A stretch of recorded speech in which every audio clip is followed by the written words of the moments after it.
We didn't have a free market going into this. We have even less of a free market now.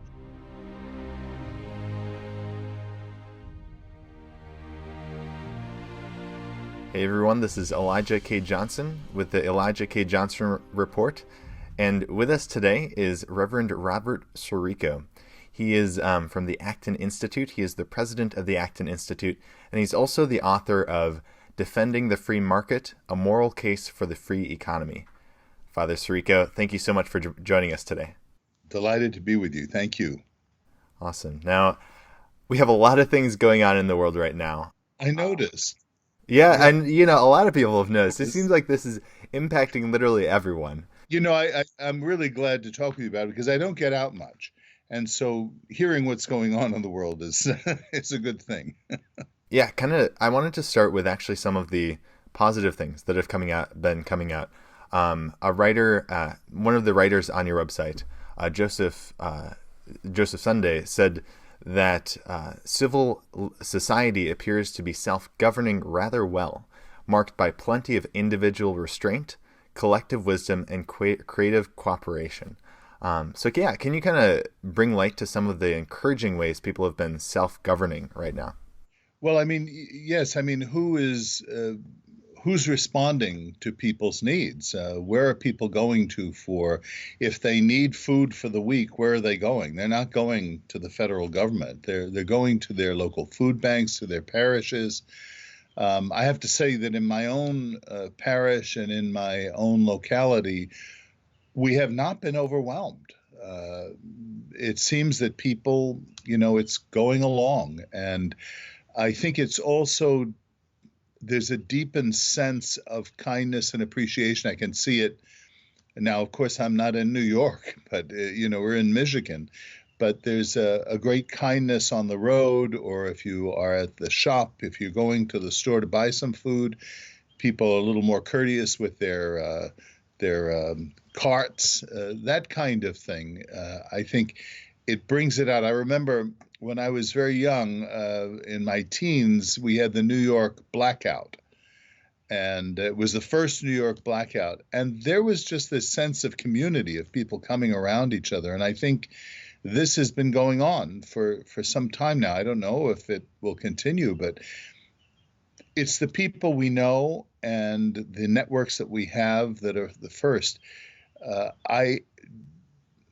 The one downside is that we could do so much more if we didn't have the kind of interference, I think, that comes in a variety of ways, but we can talk about that.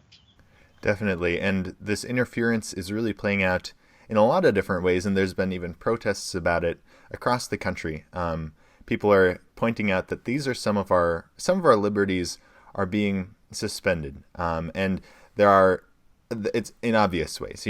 For example, our freedom to gather, our freedom to worship. Right now, churches around the country are shut down.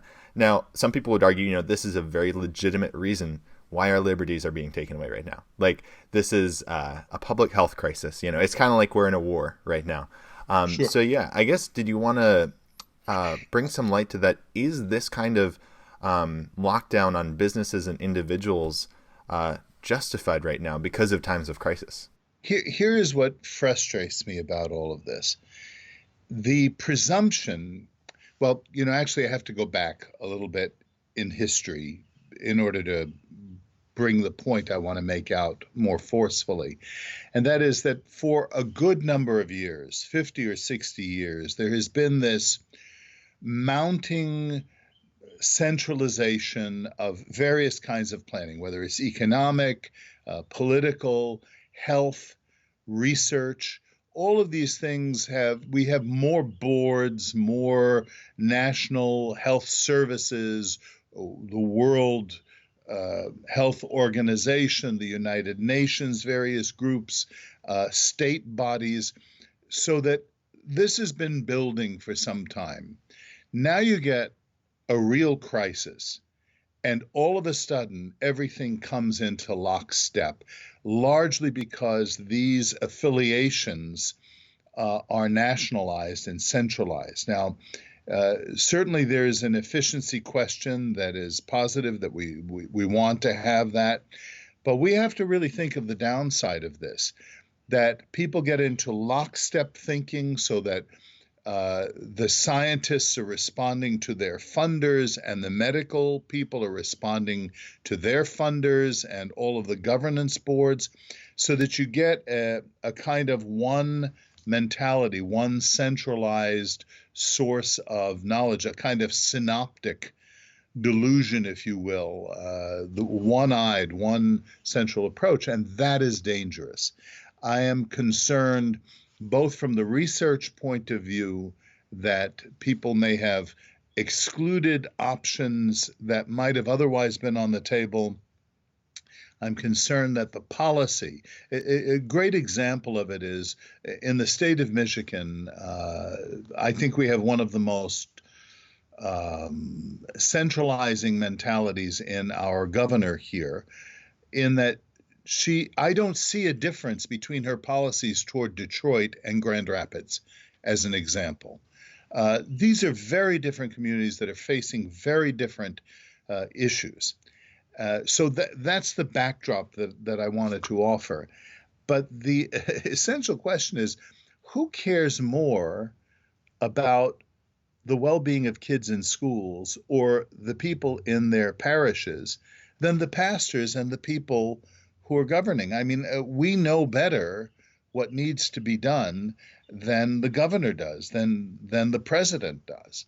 And I think we just have to have the liberty to be able to make those decisions. To say there are going to be 10 people who can go to a church service, and you make no distinction between a chapel that holds 100 people and a church like mine that holds 750 people, is ridiculous. Or to say there can only be 10 people when you have a group, a family of 10 who have been living together, and count those as 10 different people.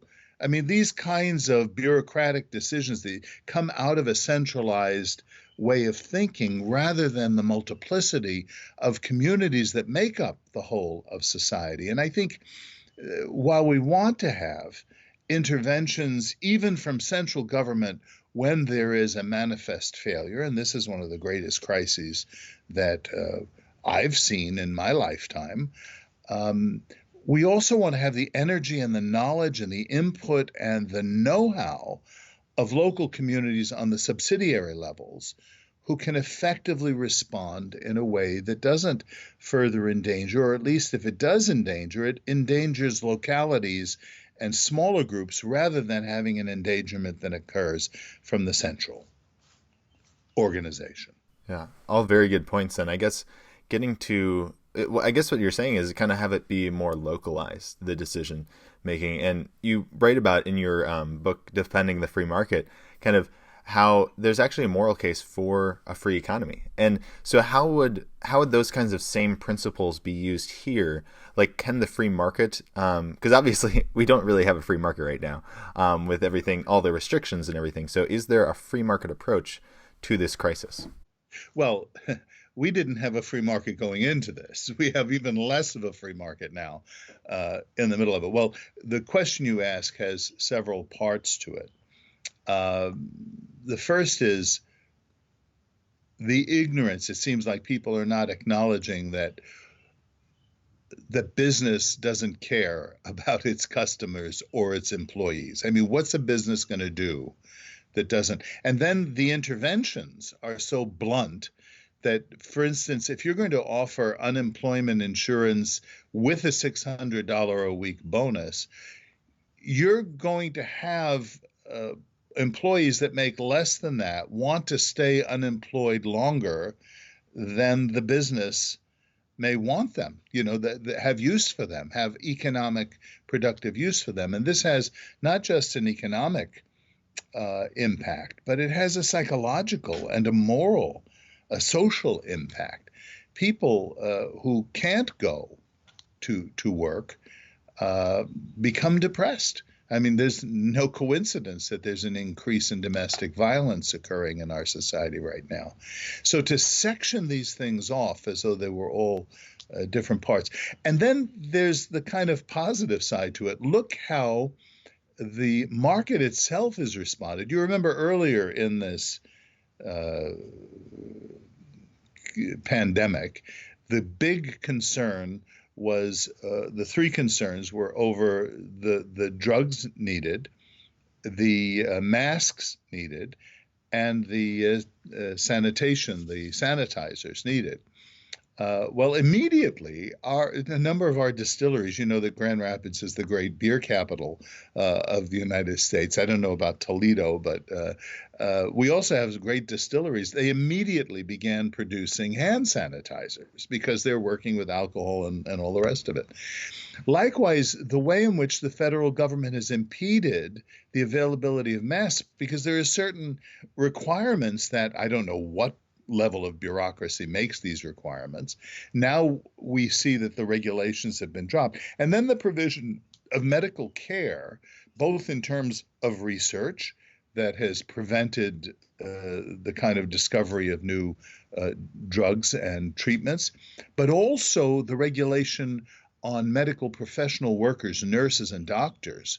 That's had to be dropped so that you can have interstate commerce, if you will, making available health professionals to people where previously it would have been illegal. So the dropping of these regulations what is that? That's a manifestation of the market responding to the needs that exist in the community. I hope we learn this lesson going forward.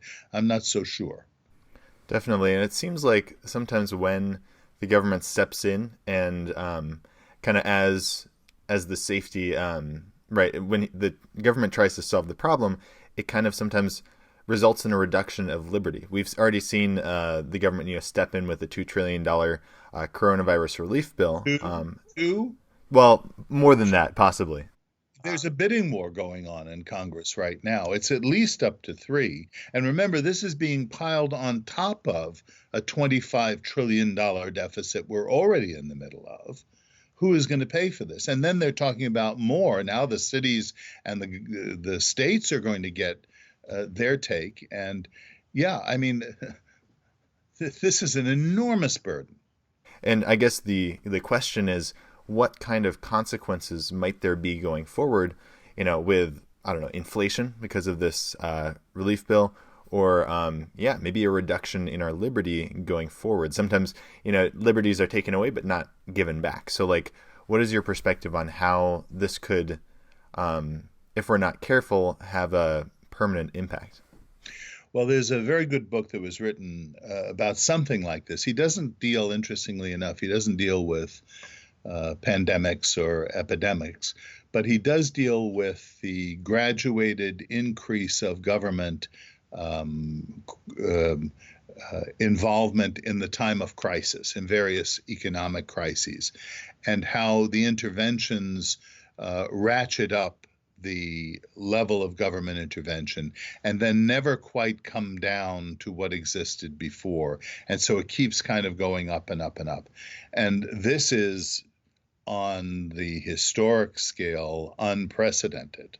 On the in terms of history, it's unprecedented, the amount of government intervention. And remember that every tax dollar represents a diminished choice that a person can make. So this is the economic dimension of this is personal. It's not just like these are two separate spheres, that we have less capacity to make choices now to the extent that we have less money. Why wouldn't, as an alternative way of thinking, why wouldn't the government have said, okay, we need a $2 trillion, $3 trillion stimulus, and then have said, well, let's give a tax holiday. Let's let businesses not pay taxes for the rest of the year. Let people with incomes not pay taxes for the rest of the year. And then maybe you would have had some kind of grant program going down to people who don't pay taxes so that they would have had some money at their disposal. All of these things are alternative ways, but they have cut with such a quick, broad, consider the fact that people voting on this never really looked at these pages of legislation and what that money was going for. Harvard University being offered $8 million when it has an endowment the size of some third world countries. Now, okay, so they didn't take it, probably because of the PR involved, and other groups like the Kennedy Center, that's been called out. But how much more is in there than that we haven't read about? So yeah, this is insanity. But this is politics. This is what happens when the government sees itself as the primary organizer of social relations. I'm not saying there isn't a role for government. I'm saying that it is not the first, and it should not be the dominant, and it should not be the permanent role. Now, what are practical steps that people can take to really, I guess, take initiative on the local level currently? I think pushing the envelope as much as you can. I'm not talking about taking health risks, though we always take health risks. That's another thing that needs to be remembered in this whole discussion. It seems to me that the mentality that has dominated the environmentalist movement, which is the philosophy that risk should be reduced to zero, is called the precautionary principle. That this is the precautionary principle on stilts. There are risks, there are health risks to this, to personal communications, to personal contact, but there's personal risk walking out of your house and down the stairs, much less into an automobile on a freeway. So we need to have some kind of consensus as to what are bearable risks, what are risks with which we can live. And I think that the more we allow that to take place, I think we should not accept quiescently these stay-at-home orders. I think we should, when you want your kid to play with a kid that she's been playing with throughout this whole thing, that she should be able to do that and not have the police come knocking at your door. This is not something out of a utopian novel. This happened in the United States, I think in the state of Michigan. There's a YouTube thing of a woman being confronted by police officers, being intimidated by these police officers because her daughter played with the girl next door who she's been playing with through this whole thing. So I think we need to push, we need to speak out against the mentality. We need to say that it is abhorrent to think that even in non-political sectors, so I'm talking about voluntary institutions like hospitals, who have marginalized now the role of chaplains. Many of them won't allow chaplains to come. In some cases, they have prohibited even Catholic priests from giving viaticum and last rites to dying people. I think we need to resist that culturally. We need to speak out on that. We should also demand that they notify patients going into the hospital that this is their policy, that if they determine they don't want a chaplain to come and see you or your family to come and see you in extremis, that they can do that. We need to resist that. I think that we need to resist similar kinds of mentality that marginalizes the sensibility of private citizens to act. And you speak about definitely our spiritual lives as well, like priests being able to go into hospitals. And I think this is something that is impacting all of us. And yeah, especially like, obviously, yeah, I'm Catholic and I long for the day I can receive the Eucharist again, So what is something that, I mean, in Romans chapter 8, verse 28, it says that, whenever, essentially, for those who love God, everything works unto good. So even though this is a very hard situation where we're blocked from, for a lot of us, blocked from receiving the sacraments, blocked from going to church, what are things that we can do to really stay healthy spiritually currently? Well, and having heard a lot of confessions in this period of time, one of the bits of advice that I've been sharing with people, and we don't usually think of this advice as spiritual advice, but I think it really sets the context, and that is have a schedule. Have a set of priorities, have things that you're planning to do in a given day. Don't take advantage of being able to sleep in too late, and then know what you're going to be doing at various points in the day.